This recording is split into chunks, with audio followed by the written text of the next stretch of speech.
Hey guys, welcome to my channel. My name is Catherine and I'm going to be giving you guys some tips on the trip that I went to Iceland. And right before we get started, I'm going to play a clip that's going to show some of the highlights of my trip.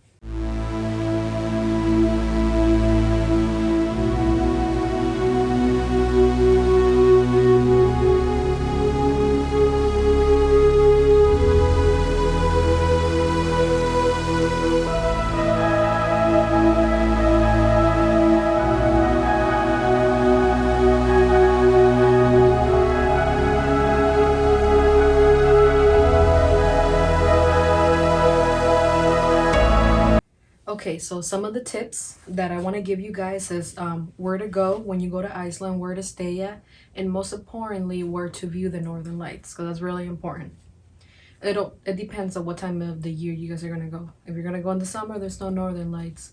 If you're gonna go in the winter, you can expect to see them from September to March. When we were on our flight to Iceland, we actually were able to see the northern lights from our flight, so that was actually really cool. So when we got there, we rented a car, which I highly recommend, because renting a car in Iceland can be the big difference of you getting out and being able to do all the things that you want to do, unless you book a tour. If you book a tour, then you're set, because they'll take you everywhere that you want to go. Where to stay? We stayed in Hella, and the reason why we stayed in Hella was because I wanted to be like right in between of everything. So Reykjavik is like over here, Hella's over here, and like all the ice caves and the waterfalls are like all around this side. So we were like right in the middle. The reason why we didn't stay in Reykjavik is because we kind of wanted to be closer to everything. If you stay in Reykjavik, you're a lot farther away from all the waterfalls and things like that. It is cool to, make a day trip to Reykjavik and sightsee the town. It's really pretty. I really enjoyed it. And the people there, the locals are very nice, and it's a really cool city. But for me, we were looking more for like tranquility, so Hella, and actually it's pronounced Hekla. And Reykjavik, I think I'm pronouncing it with American accent, and it's actually Reykjavik. Reykjavik, that's how they pronounce it. So yeah, we didn't stay in Reykjavik because we wanted to stay away from the big city, and we kind of wanted, to do something, on the side where there was no light pollution, and it would be a lot better for us to see the northern lights. So that's one of the reasons why we stayed in Hekla. I actually have this little notebook with me. I'm gonna be looking down, and so if I'm looking down, I'm sorry. I'm just wanted to write down all the tips that I want to give you guys. I don't want to miss anything. Okay, so when you stay in Hella, you're close to the grocery stores, and Iceland can be very expensive, and the food is very pricey. But when we went to the grocery store, I actually found it to be quite reasonable, the prices at the grocery store. It really wasn't that bad. We bought all our groceries, and we mostly cooked in the house, and that was good, because it's, going out to eat every day can get very pricey. You could be looking at places that are like $50 to $100, but it is nice to go out to eat one time. That's actually very nice. Like, for example, we went out to eat one of the nights, and I ended up getting the lamb, and oh my god, that was so good. I highly recommend that you get the lamb. The lamb is delicious. I know some people don't like lamb, but it tasted like beef. And my husband, he hates lamb, and I was like, you gotta try this. So he tried it, and he really liked it. He said it actually tastes like beef. The American one, yeah, he doesn't like that much. Okay, so if you're gonna go in the winter, try not to go alone, because you're gonna get very bored easily by yourself. And the reason for that is because the sun rises like at 11 and it sets like around 3 or 4. So you got a huge gap there of darkness, and you're gonna be all by yourself, and that could be very boring. I mean, unless you're just planning on, kicking back and watching some Netflix. I actually went with my husband, his mom, and his dad, and we went with my niece. It actually was good, because when we would wake up like at 7 in the morning, it was like pitch black outside, and we had the chance to make breakfast, sit down as a family, enjoy ourselves, and make all kinds of fun breakfasts. And we talk, and then by the time it was like 9 o'clock, that's when we will start heading out, because it was still dark at 9 p.m. I mean, I'm sorry, 9 a.m. But it was the perfect time to leave, because you don't want to leave like when the sun comes up, because then it takes maybe like 2 hours to get somewhere, and then your day is gone, because by the time you get there, you can't hardly do much, because by the time it's 3 or 4 o'clock, the sun is gonna go down. So I highly recommend that you leave right after breakfast, maybe like I was saying, like at 9, so that way by the time you get to where you want to go, to waterfalls or to the ice caves, you can get there. You'll probably get there like around 10 or 11. That's when the sun's coming up, so it will be perfect, so that way you get the most out of your day. That's what we did. We left at 9 and we saw the whole golden circle. We went to the geysers and we saw the golden falls, and that was really pretty, as you can see also from the clip. We really enjoy that. Also Skoga Falls, we were able to do that. That was really exciting. And in Iceland, it's just like one road. You're not gonna get lost. Everything, you could see it by in your car. Like you're driving, there's a waterfall, huge waterfall there. There's another waterfall over there, the mountains. You're gonna be able to see everything just from that one row. So you'll never get lost. We never got lost. And that's actually really cool, because it sucks, you know, like in another country, if your phone don't work or your GPS don't work, you'll be able to, you know, get around. Everything has a sign. So if you're looking to go to see Skoga Falls, you'll see the signs. You just go that way or this way. So it's like a one-way road. You're not gonna get lost. And that road leads all the way from Reykjavik all the way to Vatnajökull. I'm sorry if I'm pronouncing it wrong. It's where the ice caves are, and those were actually very beautiful, as you can see from the clip. They were just very, very beautiful. Especially the one with like where it was like really blue, those ice pieces that were so blue. That was just something just really pretty. Like people should try that once in a lifetime. And when we actually went to the ice caves, when we got there, we left like at 7, because that was actually like a 3-hour drive, and we wanted to actually get there, you know, by the time sun was coming up. And that was actually very beautiful to see the sunrise with the water and all the glaciers. That was really pretty. And then we started our tour. We met with our tour guy, who was actually from Spain, cool guy, and he gave us a tour of the ice caves. And they had this truck with this huge wheels. We were like, whoa, those wheels are big. And I understand now why those wheels needed to be that big. They're going through rocks, through big pieces of ice. And I'll put up a picture. I think I have a picture of that, and I'll put up a picture of that right here so you guys can see how big those wheels are.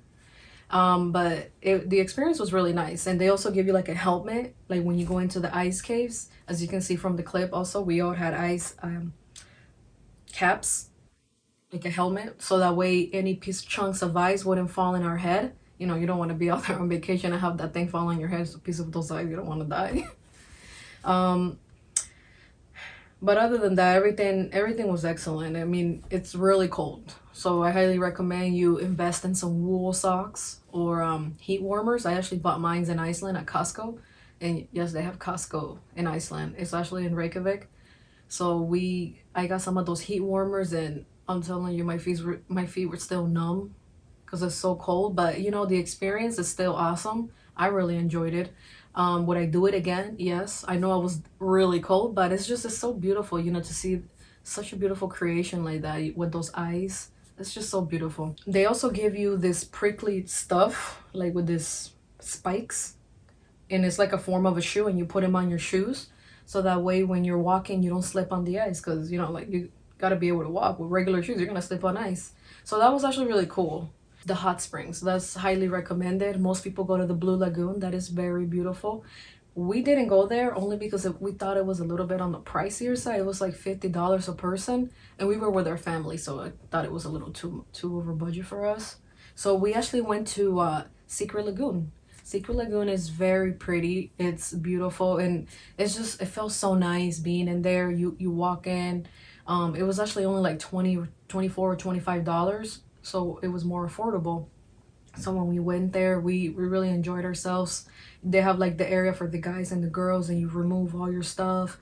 You gotta like take a little quick shower before you head out there to the hot springs. And once you're there, it's cold. I don't have a video of that. I have some quick pictures of it, and I'll put them right here so you guys can see some of those pretty pictures of the beautiful Secret Lagoon. The reason why I didn't take a video is because it was freezing. Like, I was just put my phone away and get in that water because it was really warm, and it was way too cold for me to like try to get a video.